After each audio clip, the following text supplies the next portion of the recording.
I went no contact with my family. Years later, they came crawling back. I, 27F, went no contact with my parents the day I left for college, and I've never regretted it.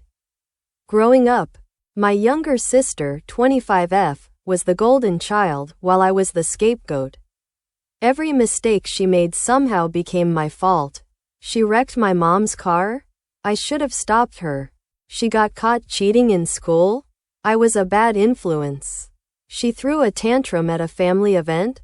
I must have provoked her. It was exhausting. The moment I got my college acceptance letter, I packed my bags and never looked back. The only family member I kept in touch with was my maternal uncle, my mom's brother. The one person who had always understood me and supported my decision to leave. Fast forward 5 years, and I had built a life I was truly proud of. A 6-figure job, a beautiful apartment, amazing friends, and most importantly, peace. Then, out of nowhere, I got a call from my mother. Apparently, my sister had maxed out $300,000 in credit card debt and was in deep trouble with the bank. My parents wanted to help her but had no money left except for their house. They begged me to loan them the money so they wouldn't have to sell it. Or worse, my sister could go to jail. I laughed. I actually laughed. Then, I told my mother no and hung up. But now, I'm furious. After years of treating me like garbage, the only time they reach out is when they need money? I just needed to vent. Update. That phone call kept nagging at me. My parents had never told me the full truth growing up, so why would they start now? I decided to call my uncle to get his take on the situation. And oh boy, the real story was so much worse. My sister didn't just rack up $300,000 in debt, she committed fraud. Those credit cards? They weren't even hers. They belonged to her ex-boyfriend. After they broke up, he started noticing suspicious charges on his statements. At first, he thought it was a mistake. But after digging deeper, he realized my sister had stolen his financial information and spent an obscene amount of money under his name.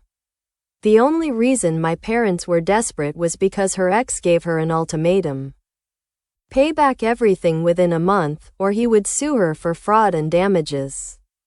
My parents had conveniently left out the fraud part when they called me. They wanted me to think she had just been irresponsible with money, not that she was a criminal. They knew I'd never help her if I found out the truth. And then my uncle dropped another bombshell. My mother was also the golden child in her family. He told me he had lived through the exact same dynamic I did. She was the one constantly favored, while he was the scapegoat, always blamed. Always the one expected to fix her mistakes. He said he wished he had cut them off like I did, but family expectations kept him stuck. Then he said something that changed everything for me. "I'm proud of you for breaking the cycle." At that moment, something inside me clicked. This wasn't just about me. This was a generational curse, a toxic pattern that I had the strength to end. I told my uncle everything, and his response? Good. Let them drown in the mess they created. You don't owe them a damn thing. For the first time, I felt completely at peace with my decision. Final update. My parents couldn't sell the house in time. They tried, but they were running against the clock. And my sister's ex-boyfriend? He didn't play around. True to his word, he filed a lawsuit against her for fraud and damages.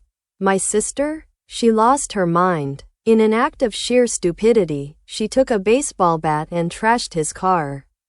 I'm talking smashed windows, dented doors, broken headlights, and she did this outside his workplace, in broad daylight, while security cameras recorded everything.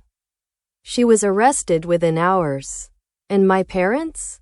They became even more desperate. Not only did they still need to sell the house to pay off her stolen money, but now they needed even more money for her legal fees. They kept calling me, begging, guilt-tripping, making excuses. She's your sister. She made a mistake. You don't understand what it's like to be in trouble. You know what I did? I blocked them all. The only person I kept contact with was my uncle. And then, I made a final decision. I told him that if I ever get married, he will be the one to walk me down the aisle. Not my father. Not my mother. Him. Because he was the only one who ever truly cared about me. The only one who saw me as a person and not a scapegoat. And that was the best decision I ever made. I have zero regrets. Because sometimes, family isn't worth saving.